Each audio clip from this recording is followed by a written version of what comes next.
Saúde, irmãos, da paz do Senhor.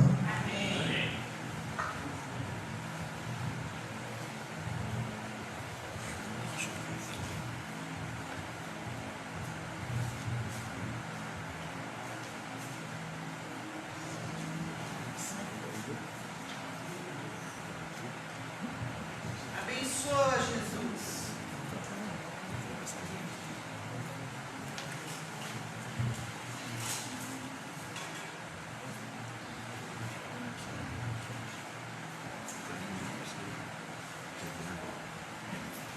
Na aula passada, nós falamos sobre a existência de somente um Deus.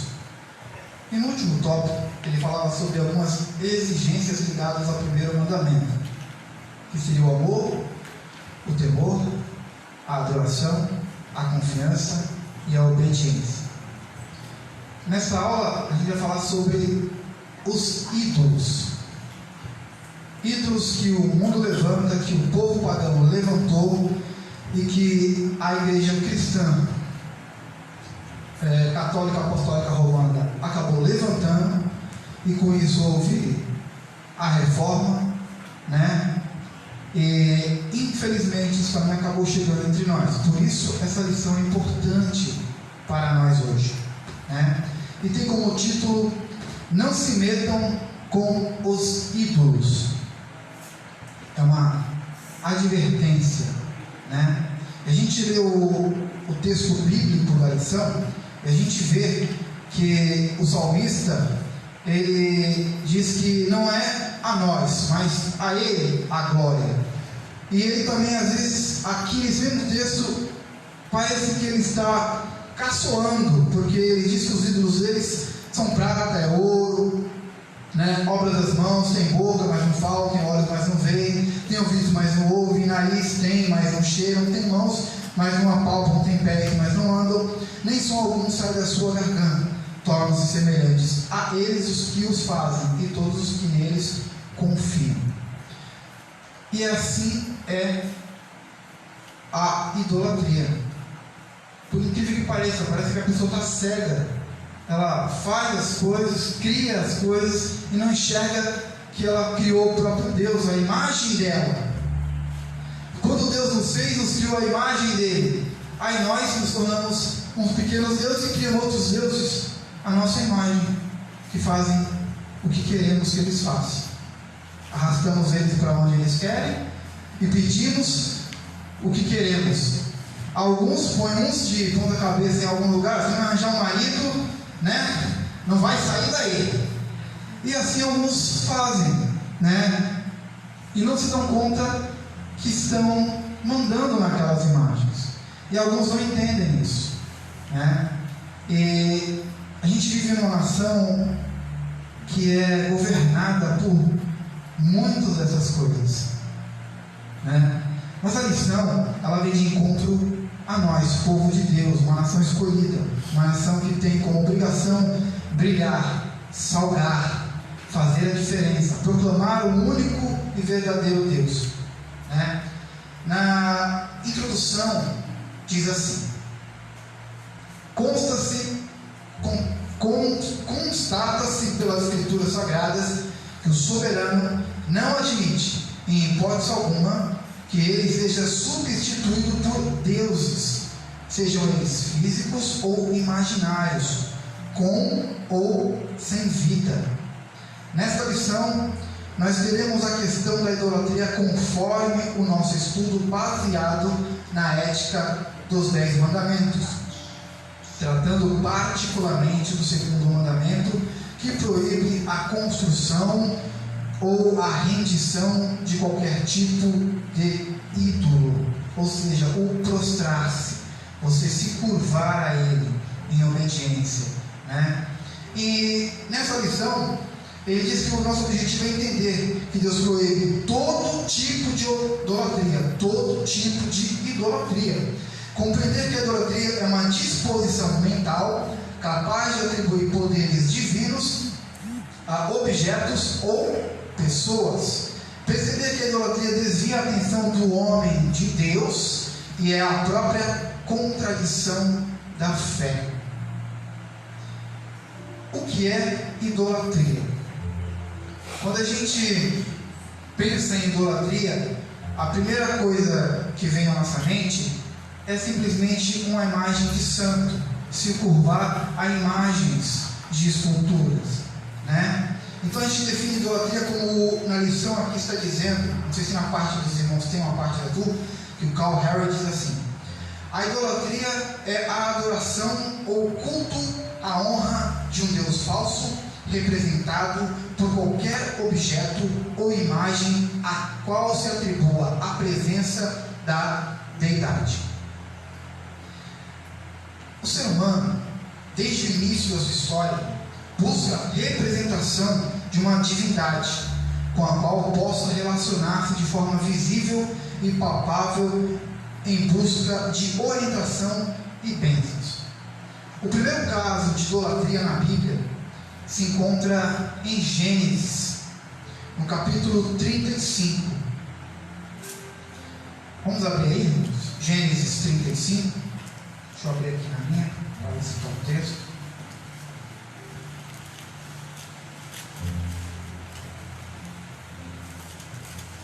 Gênesis 35.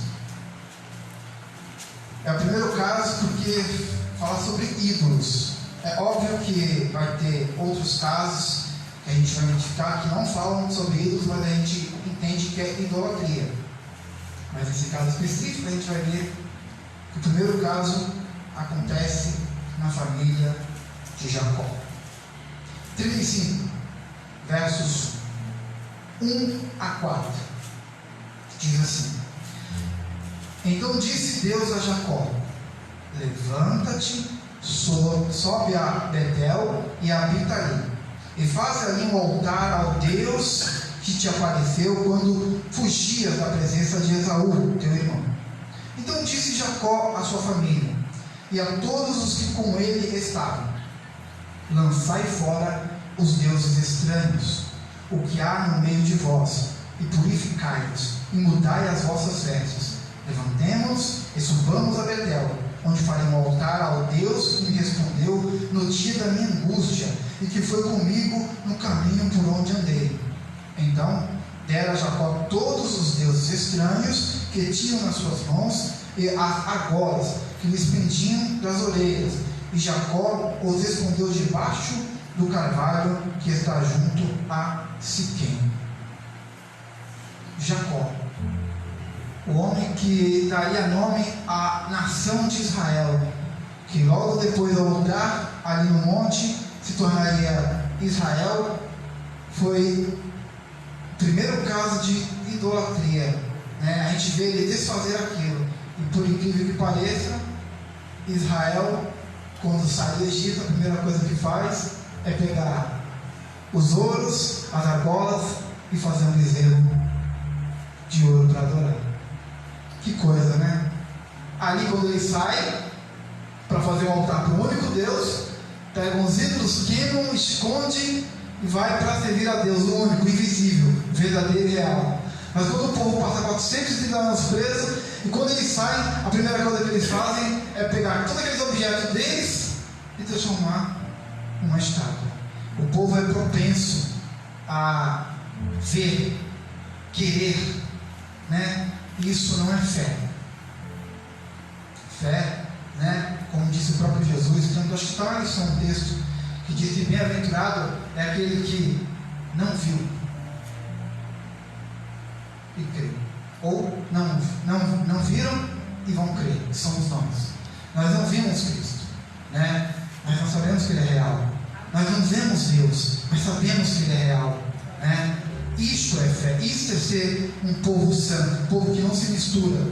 Porém, nos nossos dias, isso tem se tornado o inverso, por causa de algumas denominações que têm enganado algumas pessoas, com o título de falar que é ato profético, simbólico, mas se torna idolatria.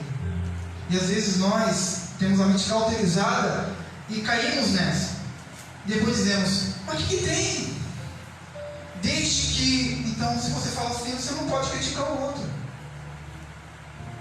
Se você aceita esse tipo de coisa, você não pode criticar o outro. Olha só. Ele diz, o que é idolatria? Na lição, o que é idolatria? Aí diz, a idolatria é a representação imagética da imaginação, por escultura ou figura de um suposto Deus, de alguma divindade, de um santo, de um anjo, de um homem ou de um animal. Mas pasmem, a idolatria pode se dar até mesmo em relação ao Deus Santo. Quando por ignorância ou cobiça efetiva-se a tentativa de confiná-lo a um objeto, tais como um copo d'água ou outro símbolo qualquer. Eu vou chegar numa parte, irmãos, pastor. Que bom. Tem como depois colocar uma versão chamada NVI? Vou dar um texto e veja só. Na leitura nossa de 1 Coríntios 10, ficou de fora um texto que para mim é importante. O versículo 7, né? Aí eu coloquei aqui: a idolatria não é simplesmente se ajoelhar diante de uma imagem, é mais que isso. Vamos lá, 1 Coríntios 10, 7. Olha o que diz aqui: não vos façais idólatras, como alguns deles. Ele está falando de Israel, tá? Ele está usando Israel como comparação. Como está escrito, o povo assentou-se a comer e a beber e levantou-se a folgar. Aí você me pergunta, o que tem a ver comida, bebida e diversão com idolatria? O que tem a ver comida, bebida, diversão com idolatria? Tudo aquilo que tira Deus do centro da minha vida é idolatria. Quando eu deixo de vir para a ceia, para ir para um outro lugar, que para mim se torna mais importante que a ceia, é idolatria. Aquilo virou o centro. O comer, o beber e o divertir-se é mais importante que Deus. Porque Ele exige obediência a Ele, Ele exige temor a Ele, Ele exige que você o adore em primeiro lugar. Então, comida, bebida, diversão acaba se tornando idolatria porque isso é em primeiro lugar. As pessoas dizem, eu não tenho tempo para ler a Bíblia, mas tenho tempo para ficar quase 6 horas no Wi-Fi jogando videogame. Eu sei porque eu tenho isso em casa. Primeira coisa que faz é Wi-Fi e vai pro jogo. Quantos não estão assim? Quantos não estão perdendo tempo? Isso é idolatria, diversão. Aí depois é chamado para uma oportunidade, rapidamente, uma passagem seca. Deus fica em segundo plano. Então, irmãos, tudo aquilo que tira Deus do centro é idolatria. E o povo fez isso. O povo de Israel estava mais interessado em comida, bebida, diversão. Por isso que em 1 Coríntios 10 ele dá a comparação do povo de Israel com a igreja, né? Então tudo que é sacrificado aos ídolos, porque o ídolo não é nada, irmão, não é nada, não temam, o ídolo não é nada, é coisa oca, vazia. Mas para aquele, para o gentil que está adorando, é demônio. Ele não sabe, para ele acredita que é Deus, mas é demônio. Então a gente não deve participar desse tipo de coisa. Aí a lição diz assim: a fabricação de ídolos. Na lição do professor está assim: há magníficas obras de artes expostas em museus, praças e pontes. Além disso, há inúmeras obras de arquitetura espalhadas pelo mundo, tais como estátuas e imagens de animais, homens e até de supostas divindades. Deus não se opõe às artes, afinal, foi Ele quem deu ao homem a capacidade de criar. Bezaliel e a Oliabé, por exemplo, construíram o tabernáculo, uma verdadeira obra de arte repleta de significado espiritual. O que não se pode é transformar qualquer representação imagética em objetos de adoração, mesmo quando são objetos que remetem a Deus ou a fé, podem gerar idolatria. Pastor, Jeremias 3. Naquela versão de veio. Na lição do professor, não sei se o aluno tem essa partezinha aqui. O aluno tem? Essa parte vermelha? Não, né? Eu vou ler para os irmãos.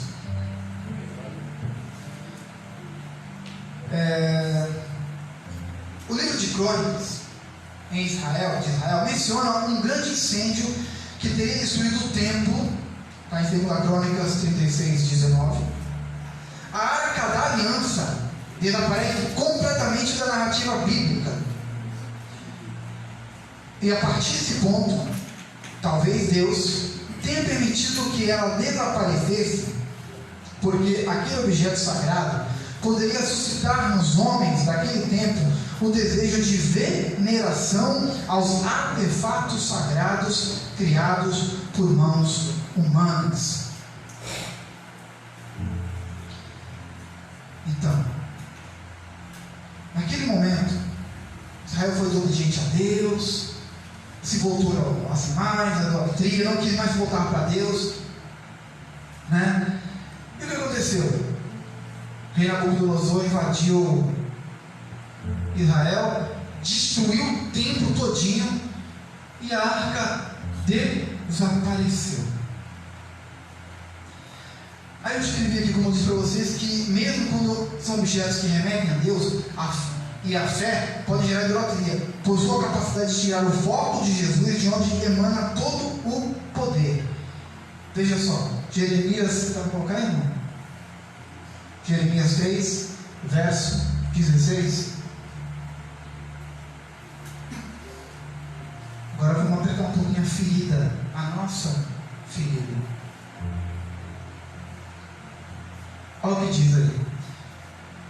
Quando vocês aumentarem e se multiplicarem na sua terra, naqueles dias, declara o Senhor, não dirão mais a arca da aliança do Senhor, não pensarão mais nisso, nem se lembrarão dela, nem sentirão sua falta, nem será feita outra arca. Porém, a igreja evangélica fez outra arca e criou uma campanha.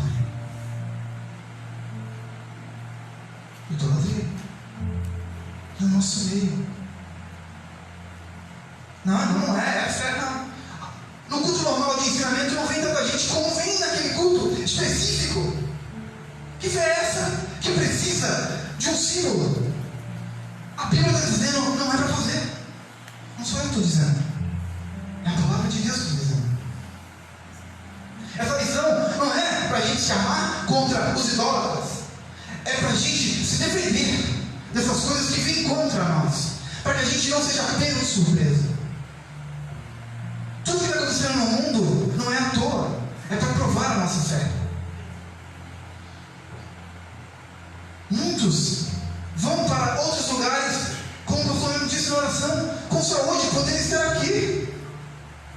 Não quer que o dominar venha com máscara. Fiquem separados. Mas você tem saúde, mas está em outro lugar. Comida, bebida e diversão. Está provando a fé dos verdadeiros cristãos. Nós somos igreja. A Luzia, no domingo passado, falou algo tremendo. Eu achei tremendo aquilo, com base em Hebreus, sobre o temor da morte, né? O homem tem medo da morte, mas não tem a Deus. E ontem, sexta-feira, ao ir embora daqui, eu passei e vi um rapaz que foi um adolescente na escola dominical, né? Que a gente ministrava, cuidava dele, foi uma bênção, bebendo cerveja. Nesse tempo onde prova-se que a vinda de Cristo está perto. É uma volta iminente. É uma volta. Porque se fosse algo que tivesse anunciação, ó, vai ser o dia. Podia marcar o dia de eu voltar para Cristo. Mas é iminente. Então essas coisas estão preocupando muita gente. Será que estamos vivendo a época da tribulação? Será que vamos passar? Então isso é para nos despertar. E essa lição vem para nos despertar. Não caia no espírito do engano. Por incrível pareça, a igreja evangélica tem levantado seus ídolos. E é hora de botar isso para fora. Porque depois desse Covid, desse coronavírus, a igreja cristã não pode ser mais a mesma. Não pode. Não pode mais aceitar isso. Que essas outras que vieram para enganar, podem ficar. Mas a igreja verdadeira, aquela que milita, aquela que entende a palavra de Deus, ela não pode aceitar isso. Eu não digo de denominação, igreja, nós, cada um. Porque a gente às vezes está no lugar onde tem isso, mas eu como igreja não aceito isso. Ah, mas por que você não faz? Porque eu como igreja, como uma das igrejas das 7 igrejas da Ásia, não mancho as minhas vestes e faço parte. É para provar que alguns vão subir e outros vão ficar. Então, irmãos, desperta. Mas aí vem a pergunta que está no segundo tópico, eu vou pular da característica já para o segundo tópico. A idolatria no Antigo Testamento. Aí a gente vai ver que existiam alguns reis idólatras, e a gente vê que esses reis, e são muitos, não são poucos, na lição diz assim: alguns reis de Israel e de Judá foram idólatras, tais como Jeroboão, o precipitador da idolatria no Reino do Norte, Roboão, Zinri, Omri, Acabe, Acasias, entre outros. Alguns reis não foram idólatras, porém toleraram a idolatria na nação, como Asa, Josafá, Joás, Amazias, Azarias e Jotam. Mas houve também os que não foram indulgentes com a idolatria. Antes destruíram as imagens e seus altares e evocavam segundo o mandamento da lei de Deus, como Ezequias e Josias. Mas a pergunta que fica é: por que a idolatria era tão fascinante aos israelitas? Por que a idolatria era tão fascinante para eles? Porque eles se voltavam sempre, de tempo em tempo, aos ídolos. Por quê? Por que será? Será que eles não lembravam que ao sair de Israel, o Deus o conduziu como um forte? Que ele, como antes de ser uma nação gigante, era uma nação pequena e que venceu Jericó. Os muros caíram.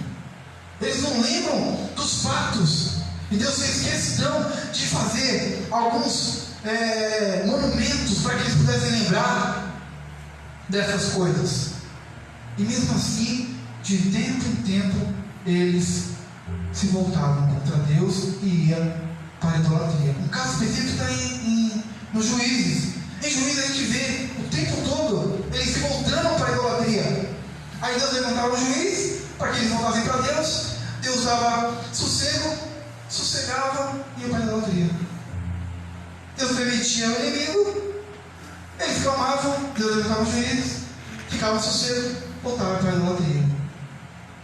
O que tinha tanto na idolatria que fazia com que eles desejassem a idolatria? Na lição anterior está a resposta.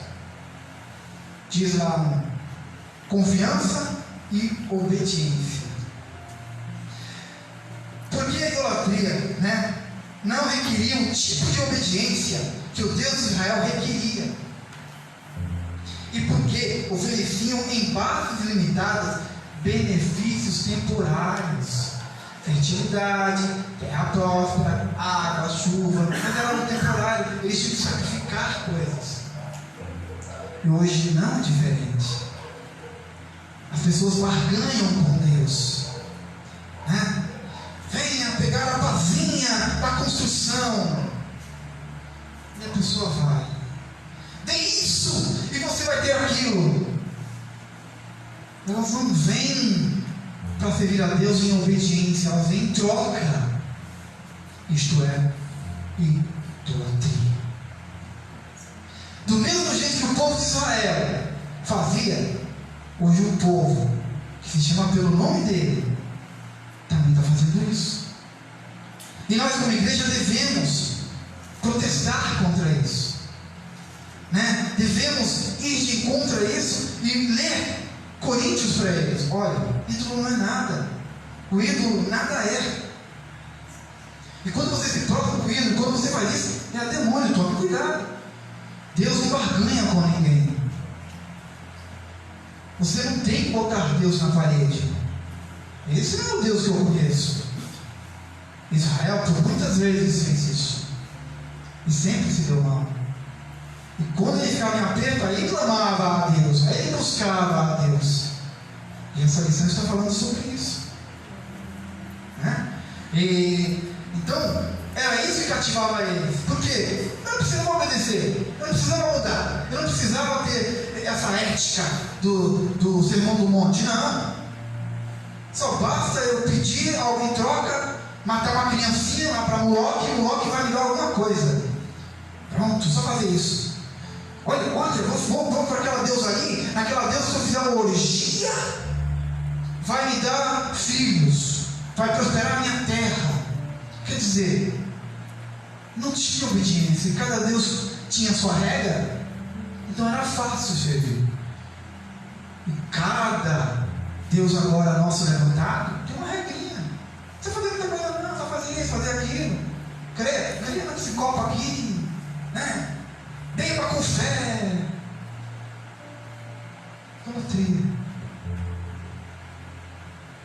Não se vê, não pode ser assim. Essa lição veio para nos despertar. E um tempo onde verdadeiramente está provando a igreja. Olha a relação com práticas adivinhadoras. A idolatria, não raras vezes, ultrapassava a sua relação com as imagens, deixando-se conduzir pelo engodo de qualquer meio de prognosticação do futuro, como por exemplo a astrologia. A Babilônia era dada a astrologia, mas os astrólogos daquela terra não puderam interpretar o sonho de Nabucodonosor. Nabucodonosor havia tido um sonho e somente aquele homem de Deus, Daniel, deu uma interpretação, porque ele era diferente. Israel estava num lugar, né, onde tinha ídolos, mas os verdadeiros crentes ali, os verdadeiros servos de Deus, eles estavam de tempo em tempo buscando ao Senhor. Eles não tinham mais arca, eles não tinham mais templo, mas tinham fé. Eles não precisavam mais de uma representação, porque eles entendiam agora que onde eles estivessem, Deus estava com eles. E isso foi dito a nós por Jesus Cristo: onde estiverem 2 ou 3 reunidos em meu nome, ali eu estou. Não precisa estar num templo. A gente se reúne aqui não para a presença de Deus, não. É para comungar, para oferecer culto a Ele, para ouvir dele as instruções. Muita gente não entende. Sabe que a menina questiona, né? Tem um rapaz no serviço que ele não congrega, ele se diz um desigrejado, né? Para mim ele não é um desigrejado, mas ele acha que é um desigrejado. Ele não cultua, ele fala assim: não, mas eu estou certificado em casa, pela internet, aquela coisa toda. E sempre tem algumas baboseiras na internet, né, no serviço. E eu falo para ele: você não entendeu o porquê nós congregamos, o porquê da ordem de Paulo, quando diz assim: não deixai-vos de congregar, como é costume de alguns. Aí ele termina dizendo: para nos admoestar. Nós nos reunimos às vezes para nos corrigir, nos ajudar. O congregar não é para se mostrar, para mostrar o sapato mais brilhante, para cantar melhor. Não, é para nos admoestar, nos ajudar. Às vezes ouvir uma confissão de um irmão. Então, largamos toda a idolatria, porque até tem idolatria do templo. E não devemos idolatrar o templo. Onde nós estamos, Deus está presente. E Daniel sabia disso. E quando o rei Nabucodonosor teve um sonho, estava matando os adivinhadores, chegou Daniel e disse: opa, pode deixar, Deus vai dar a resposta. E Deus deu. Por quê? Porque ele buscava o Senhor. E naquela época já não tinha mais arca, já não tinha mais tempo. Aí o segundo tópico diz: o reino do norte caiu nas mãos dos assírios, porque enveredou pelo caminho da idolatria, incluindo a astrologia. O perverso rei Manassés restaurou o culto aos exércitos dos céus, que é as estrelas em Judá.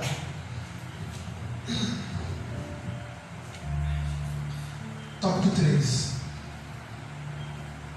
A idolatria no Novo Testamento. A lei do segundo mandamento fala sobre fazer ídolos e prostrar-se diante deles, o que significa adorá-los. A adoração, no entanto, é devida única e exclusivamente a Deus. O diabo a quis para si, mas como não foi capaz de arrancá-la de Deus, criou uma forma de desviá-la para si por intermédio dos ídolos. Ele fez isso, com os pagãos. A gente vê que em Atos, vários relatos dos apóstolos, quando foram a algumas cidades, principalmente Paulo, quando chegou em Atenas, ele viu aquela situação, dentro de si ele se indignou com aquilo, com tanta idolatria. Não era o povo de Deus, eram os pagãos, pessoas que se consideravam sábias, intelectuais, filósofos, e eles cultuavam várias imagens. E tinha uma lá, um buracão lá, ao Deus desconhecido, caso eles estivessem ofendendo alguma deidade. Aí foi a oportunidade de Paulo. Que possamos aprender como Paulo. Sabe, a gente vive num país onde existe, infelizmente, os nossos irmãos cristãos, que se dedicam a isso, eles acreditam firmemente nisso. Na semana da Páscoa, eu estava vendo o filme A Ressurreição, a primeira versão. Eu não sabia que tinha a primeira versão, só tinha visto a segunda. Legal, vi, filme muito bom. Aí eu passei para a RTV e estava vendo o filme, estava lá cristão, Jesus para os discípulos, só que na verdade era a Assunção de Maria. Eu vi aquilo, eu não estou acreditando que tem um filme que fala que Maria sobe para o céu com Jesus. É por isso que eles creem que ela é virgem para sempre, porque colocaram na cabeça deles isso. E a gente tem que, pela palavra de Deus, ajudá-los, e não criticar, e não sair falando: olha, esse demônio vai para o inferno. Não, de jeito nenhum, porque muitos de nós fomos como eles, e não foi por palavras de ignorância que nos serviu para Cristo. Foi no momento certo, o Espírito Santo nos arrebatou e nos trouxe aqui. Não devemos ser ignorantes, vou comer na casa daquele meu amigo Banda, porque ele dá o Banda e vai que ele sacrifica aquilo. Então tua fé é pequena, porque aquele ídolo dele lá não é nada. A comida dele lá é comida que Deus criou. A pessoa está lá entrando: tu sabe nessa casa aí? Tu fez lá, foi almoçar. Tu almoçou na casa dele. E o que tem? Pai, se você fizer isso, eu tenho certeza que ele vai ver alguma diferença em você. Ele vai perguntar: por que você comeu na minha casa? Você não tinha medo? Você tem medo de quê? E essas coisas que eu faço? Mas isso aí é milho? Isso é minha farinha? Isso aí não é arroz? Não é feijão? Sabe quem fez isso? Deus. A oportunidade de você ministrar. Isso aí que você carrega foi feito por alguém, como eu e você. Mas eu e você fomos feitos por Deus, participantes da divindade dele. Pensa, ele quer isso para você. Em vez de sermos ignorantes, devemos usar sabedoria. Paulo foi sábio. Ele se revoltou dentro de si, sim, com tanta idolatria, Porém, ele usou de sabedoria. Mas para isso, ele evitava muita coisa errada. Ele instruía a igreja a não se contaminar, a não se prostrar, a não se fazer participante. Então, o nosso texto áudio diz: portanto, meus amados, fugi da idolatria. Então, fuja, irmãos, da idolatria. Todo tipo de idolatria. Porque como a gente viu aqui, comida, bebida, diversão também se torna idolatria. Aquilo que representa a nossa fé ou a divindade é idolatria. Tomem cuidado. Às vezes eu sou mal interpretado, porque às vezes, hoje a gente está no cultura, mas porque havia muitas campanhas e eu não participava. Por quê? Porque tinha aquela essência de físico. Mas quando não havia isso, porque a Assembleia de Deus ela sempre foi uma igreja de campanha, com título, mas sem usar imagens, sem usar artifícios. Os mais antigos sabem disso. Porém, de um tempo para cá, tudo mudou.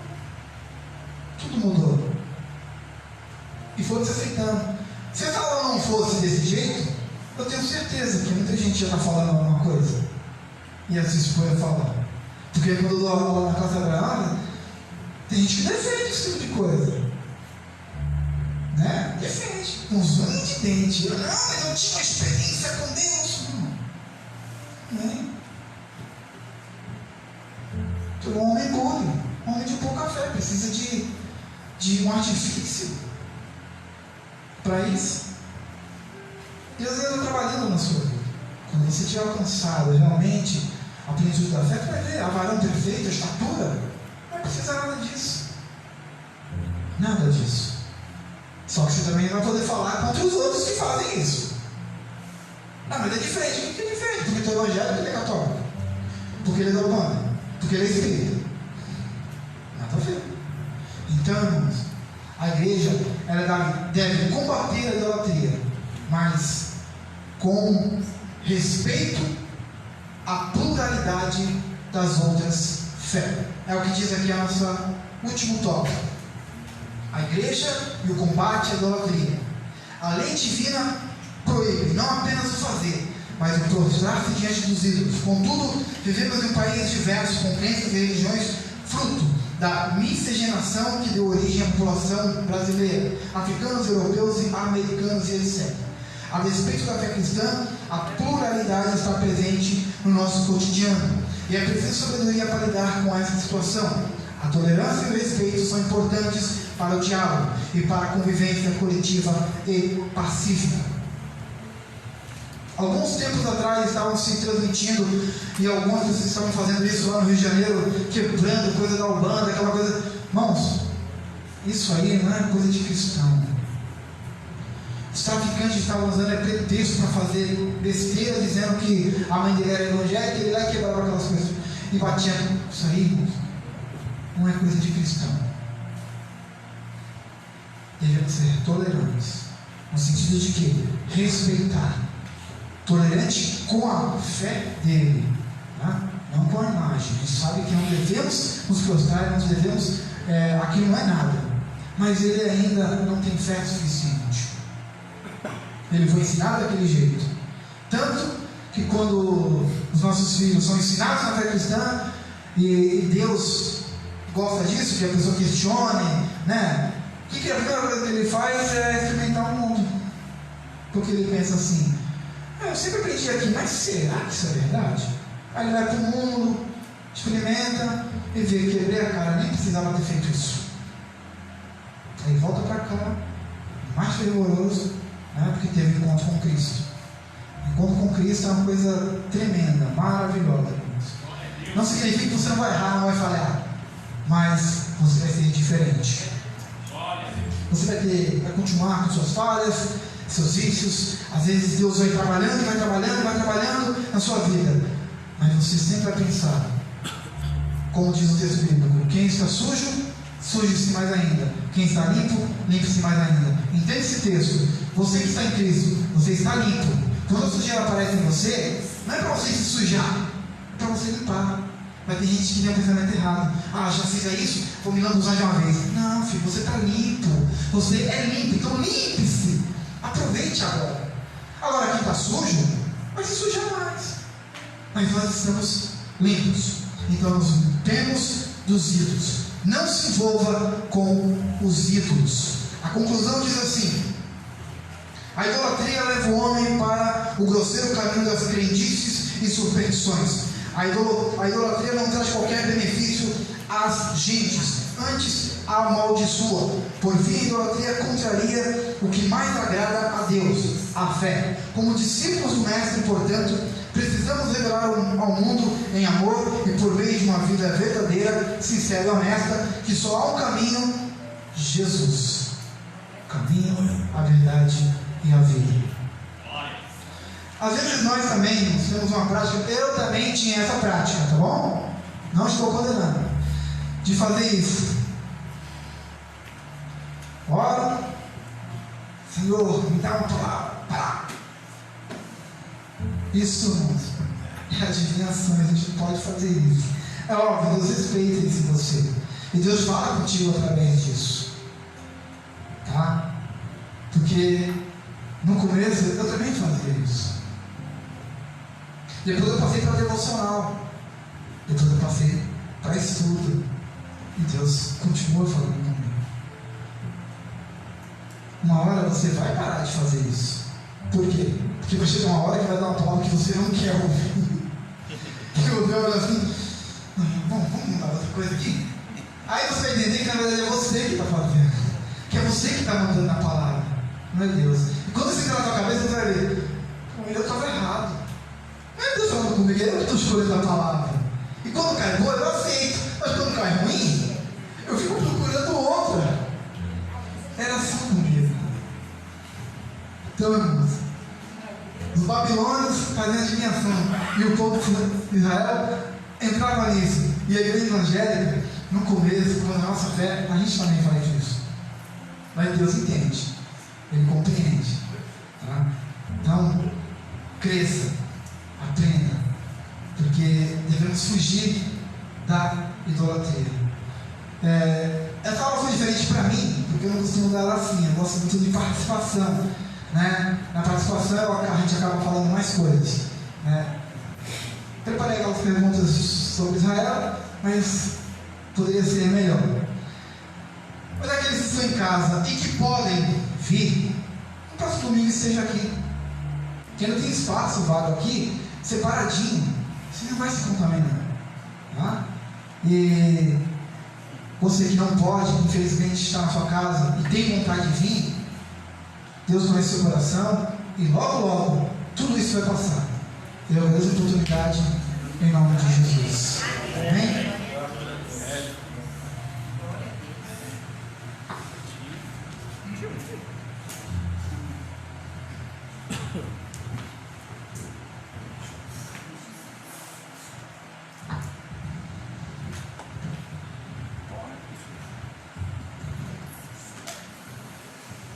Glória a Deus. Pai, Senhor, meus irmãos. Amém. Nós vamos louvar a Deus com o hino da harpa cristã. Hino 126. E os irmãos estarão recolhendo a oferta da escola bíblica dominical. Como o nosso irmão Marcelo disse, a igreja ela tem algumas restrições para atender as demandas. Não é autorizado pelo governo com algumas restrições, e nós estamos obedecendo tudo isso, e há espaço para mais irmãos. Nós sabemos que há irmãos que podem estar, então por favor, faça isso, venha adorar ao Senhor, venha comungar com os irmãos, né? Venha adorar a Deus conosco. 126 da harpa cristã. Glória a Deus.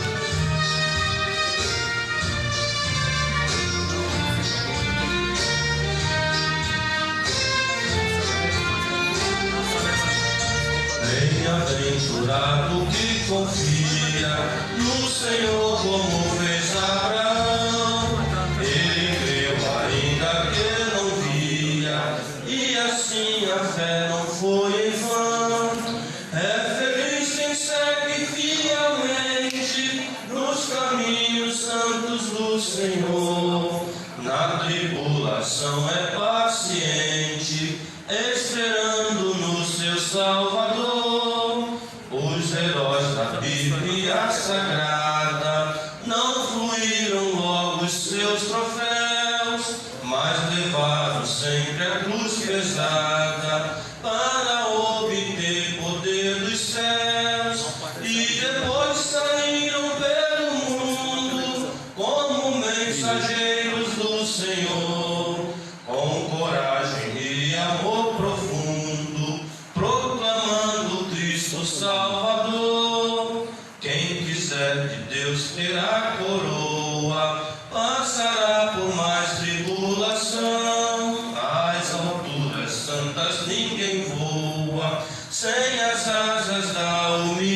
coração.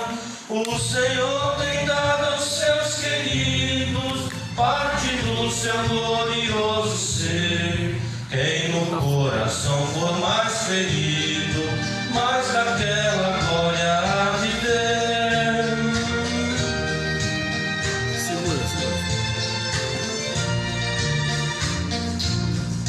Quando aqui as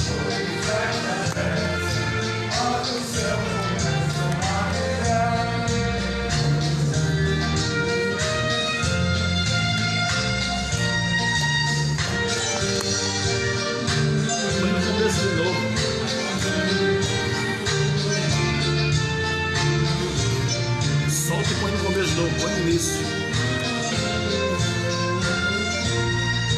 se confia tu inteiramente da imensa graça do Senhor. Seja de ti longe o desalento e confia no seu santo amor. Aleluia, seja a divisa do herói todo vencedor, e do céu mais forte vem a brisa que te leva ao seio do Senhor. Glória a Deus, glória a Deus, glórias ao Senhor. Deus abençoe nossos irmãos, em nome de Jesus. Vamos buscar em Deus ter esta fé, a fé que não precisa ver, como diz Deus, né? Não é necessário ver para crer, né? Nós cremos porque sabemos que Ele pode fazer, nós acreditamos nisso, não esperamos ter algo palpável para poder acreditar. Deus é Espírito, e importa que aqueles que o adorem, adorem em Espírito e em verdade, né? Não necessitamos mais disso. Irmã Fabiana. Glória a Deus. Glória a Deus.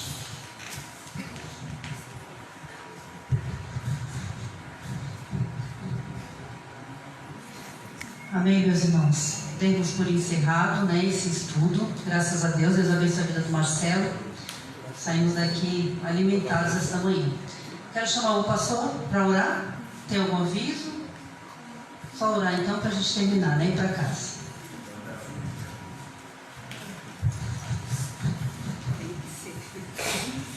Eu vos saúdo com a paz do Senhor Jesus. Coloquemos de pé, por gentileza. Quero lembrar os irmãos presentes, os que estão em casa. O nosso culto inicia-se com a oração aqui a partir das 18. E às 19 horas, pontualmente, nós estaremos iniciando a nossa live. Amém? Ou seja, nosso culto online.